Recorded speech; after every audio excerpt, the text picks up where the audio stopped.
right, Snam has raised its 2021 outlook as Europe's largest gas transporter shrugged off concerns over pandemic headwinds. The company posted a 1.3% rise in fully adjusted pre-tax profit as strong performance at the group's energy transition businesses helped offset a decline in gas demand. Delighted to welcome back to the show Marco Alverà, the CEO of Snam. Marco, always a pleasure speaking to you. In fact, I was thinking of you this morning because I've read a headline in the Times that said gas pipelines could switch to hydrogen in green plans. And I thought, well, if ever there was music to Marco Alverà's ears, that is that headline. But I'll come to that in a few moments' time. How are things going at the moment, sir? Things are good. We approved the results yesterday. We'll be presenting those to the market later this afternoon. The results are strong. We're really happy to have been able, for the 14th year in a row, to deliver our budget, our investment program on time for notwithstanding a very difficult year. So things are looking really good here at Snam. I'm pleased to hear that. Look, I mean, I've talked about the energy transition business in the read-in to you as well. Whilst many people are talking about the transition from coal to gas, from hydrocarbons to lesser hydrocarbons or less emitting hydrocarbons such as gas, you're thinking of the next stage as well. Is that the future, or do you think hydrogen could be a reality anytime soon? It's happening a lot faster. Every time the two of us meet, there's more progress, and it's happening really, really quickly. We've launched the Green Hydrogen Catapult with the belief that we can make, with a number of other companies, it's 7 companies, Iberdrola, Yara, Ørsted, Aquamarine, and Vision from China. They call us the 7 Sisters of Hydrogen. We think we can make green hydrogen made from renewable sources competitive with fossil fuels within 5 years. That means and we can make essentially synthetic gas from solar or wind energy at very competitive prices. This is a breakthrough. Yeah, Marco, the challenge has always been, it seems to me, in the gas market, transportability. And that's where it's always been a challenge to try and get a spot price globally that everybody can work with. How close do you think we are to a serious tipping point now in a global gas spot benchmark that everybody can work with? Well, the logistics of the gas infrastructure are a lot more complex than oil. Wherever you have oil, you can transport it somewhere, somehow, whether it's on a train, on a truck, on a ship, on a pipeline. When it comes to gas, if you don't have a pipeline that is very cheap to transport gas over huge distances, just think that when we turn on the heating here in Milan, the gas comes from 4,000 kilometers away in Russia. It travels at 40 miles an hour. It takes about 5 days. If you have to transport it via ship, you need to liquefy the gas, put it on a ship, which is cryogenic, has to keep it very cold, very cool, and then the ship has to get to a port with a regasifier. That logistical chain is worth as much as the gas commodity itself. That's why where you have a pipeline market, like in the US, the gas is around $2 to $3. When you have to go through that complex project, you get to $6. That doesn't mean we don't have a global price. We have a global price for LNG.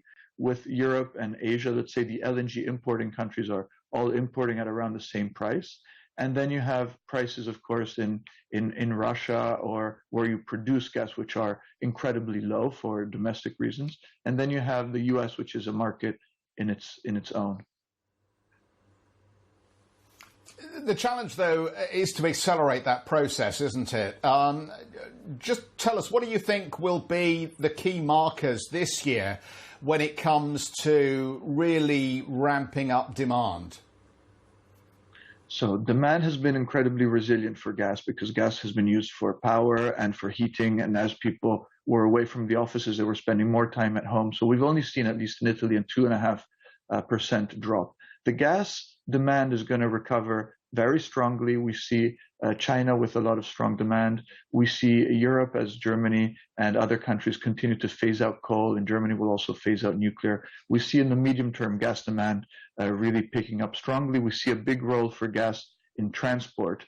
LNG to move trains and trucks is a lot cheaper than diesel. So we'll see a lot of diesel to LNG switching as well. But when it comes to harmonizing prices, I think we will live with the US being a cheaper market than Europe for gas because of that logistics chain that I mentioned, and there's not much you can do to compress that.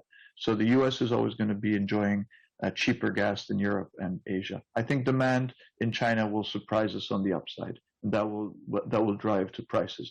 Also, let's keep in mind that natural gas is a very seasonal commodity. Most of the demand for natural gas is in the northern hemisphere. We use that for heating. And so when it's cold in China, it's cold in Europe, it's cold in the East Coast, we have the same winter. There's not a lot of gas consumed in the southern hemisphere. So a lot of seasonality with a lot of room for people investing in storage to be able to capture those spreads between summer and winter. Marco, as you play a monumental role in the greening of industry, can we take another look at your own targets, carbon neutral by 2040? Some critics would say that is just simply not soon enough. Is there anything you can do to accelerate the time frame? Look, that's 10 years sooner than the rest of Europe. We think we're probably the first kind of traditional oil and gas company to commit to a 2040 target. I think that's the new norm, and we're racing to try to get there quicker. As I said, if we think that hydrogen in some parts of the world can be produced at $2 a kilo, made entirely from renewable sources, that's going to be a monumental shift in favor of renewables. That means we can take the solar energy and put it into our factories, into our homes, into our trucks, much quicker than expected. So everything we can do to accelerate that, we're doing it, not only for our own emissions, which I confirmed 2040 net zero targets, but also for our clients. So we're developing a big energy saving business. We have a company that plants trees to help our customers get themselves to net zero. And the sooner the better. We don't have a lot of time and we have to race.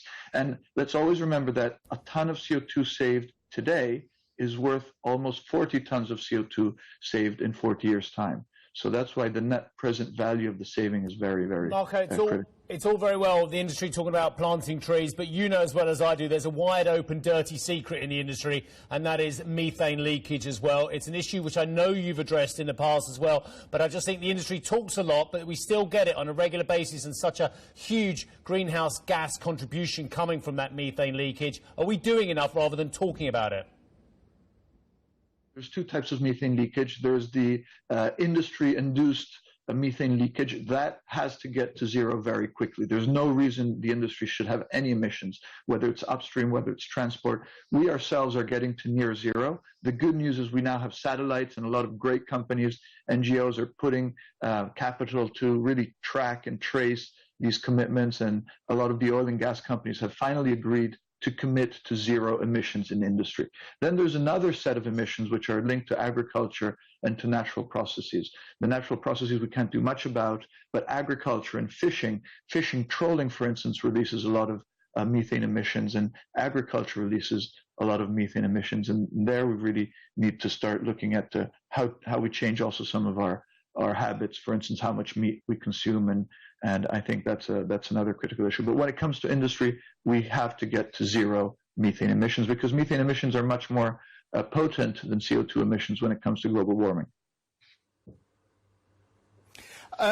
Marco, just very briefly, can I ask you, how do you think Italy's doing, given Mario Draghi is now in place and we're looking for him to recast the drivers of an economic recovery? Are you seeing any early green shoots? The markets are indicating there's a very good phase right now. The political and credibility capital is all there. Italy's playing a big role in Europe, and this government is really focused on the energy transition. They've appointed a minister dedicated to the energy transition. He's very energized. He's working to overhaul the bureaucracy. It's very hard in Europe to get renewable projects built, and so I think there's really everything we need to get going as soon as these difficult days, hopefully the worst is behind us on the pandemic. And as we start getting out of that and back on the field, building projects, I think there can be a very, very potent rebound coming out of Italy. Just a quick one from me to finish off, Marco. That book, it's not in English yet, is it? When's it out? It's coming out just for COP, just for the COP26. It's called The Hydrogen Revolution, and there's a lot of our thinking there. The sooner you get it to me, the sooner I can read it, okay?